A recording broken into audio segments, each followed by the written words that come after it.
nak pastikan pasukan ini tuan-tuan mengikut telunjuk Tun Dr. Mahathir. Mereka telah meletakkan siapa dia? Hamid Badu, orang yang dah pencen. Saudara, dalam pasukan polis di Raja Malaysia punyalah ramai orang yang layak untuk jadi IGP. Betul tak betul? Mereka semua telah diketepikan oleh Tun Dr. Mahathir, tuan-tuan. Dia letak orang yang dah pencen, dah pergi tanam sayur dah, untuk jadi ketua hakim negara. Sebab apa? Sebab taat setia Hamid Badu. Walaupun dia berada di dalam pasukan polis, dia memberi maklumat, tuan-tuan, dia memberi maklumat ketika Tun Dr. Mahathir mengasak kerajaan pada ketika itu. Saudara, akibat daripada pelantikan ini kita lihat pasukan polis pun akhirnya terpaksa, saudara, redha digunakan oleh Tun Dr. Mahathir. Bila ada video yang terang lagi jelas, saya dah bawa video Azmin Ali ni pergi ke pakar forensik. Di mana? Di Jakarta, di Birmingham, United Kingdom, tuan-tuan.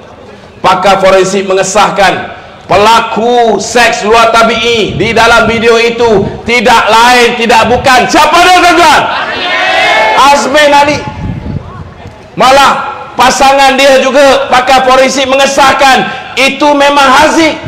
Tetapi lebih mengejutkan kita, tuan-tuan, saudara, saya nak beritahu tuan-tuan, Haziq sendiri buat laporan polis mengesahkan itu memang dia.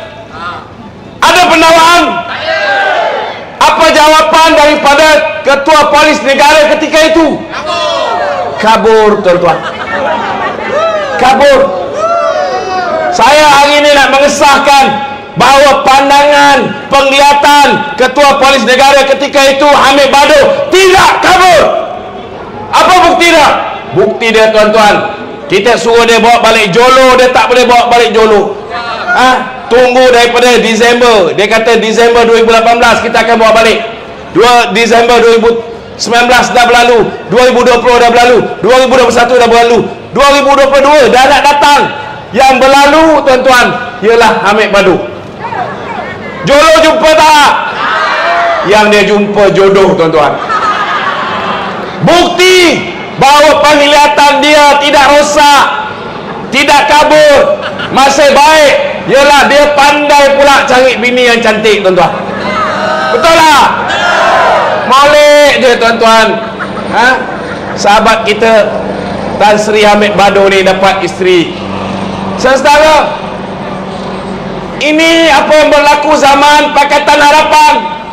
Tapi saya nak tanya dengan tuan-tuan, bila Mahathir tidak mahu serahkan kerusi Perdana Menteri kepada Anwar Ibrahim, Mahathir telah mengarahkan supaya Tan Sri Muhyiddin Yassin, tuan-tuan, untuk masuk ke sarang kita, untuk berkawan dengan pemimpin UMNO, berkawan dengan pemimpin PAS, dan akhirnya membentuk sebuah kerajaan pintu belakang yang dipanggil Langkah Sheraton. Saya nak tanya dengan tuan-tuan, adakah kezaliman yang dimulakan oleh Tun Dr. Mahathir ini masih berterusan ataupun tidak? Masih berterusan. Masih berterusan, tuan-tuan. Saudara, kalau zaman Muhyiddin, saudara, kezaliman ke atas pemimpin UMNO ini berterusan, kita masih lagi boleh maaf.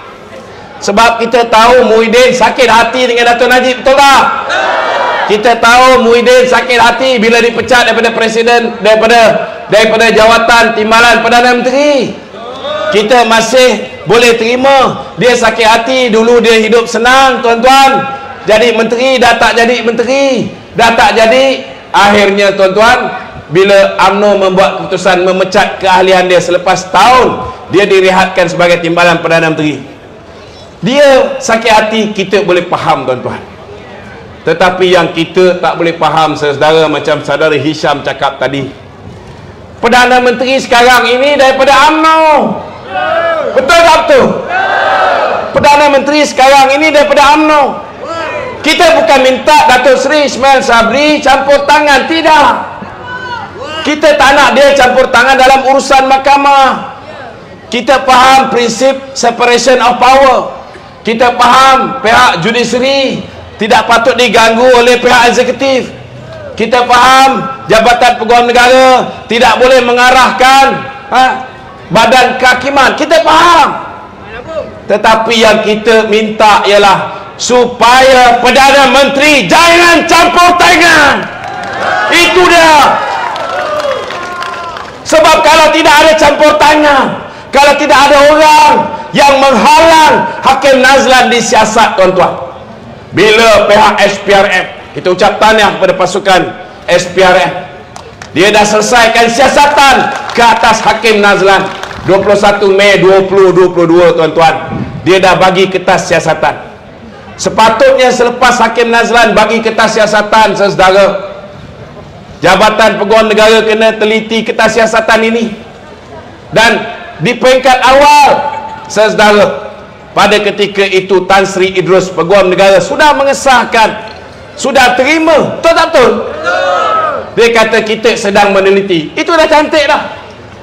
Tiba-tiba lepas 3 bulan dia kata kami tak terima kertas siasatan Nazlan. Masuk akal ke tak masuk akal, tuan-tuan? Takkan ada toyol di kementerian ataupun di Jabatan Peguam Negara yang mencuri kertas siasatan Nazlan? Siapa toyol tu? Tuan-tuan, kalau tidak ada campur tangan politik, saudara, mungkinkah Nazlan ini tidak boleh didakwa lagi sampai sekarang? Kita bukan bodoh, tuan-tuan. Kita tahu bahawa hari ini, saudara, kita berhimpun di dataran pekan ini untuk bersolidariti bersama dengan ahli parlimen, Ketua UMNO bahagian pekan dan mantan Perdana Menteri kita.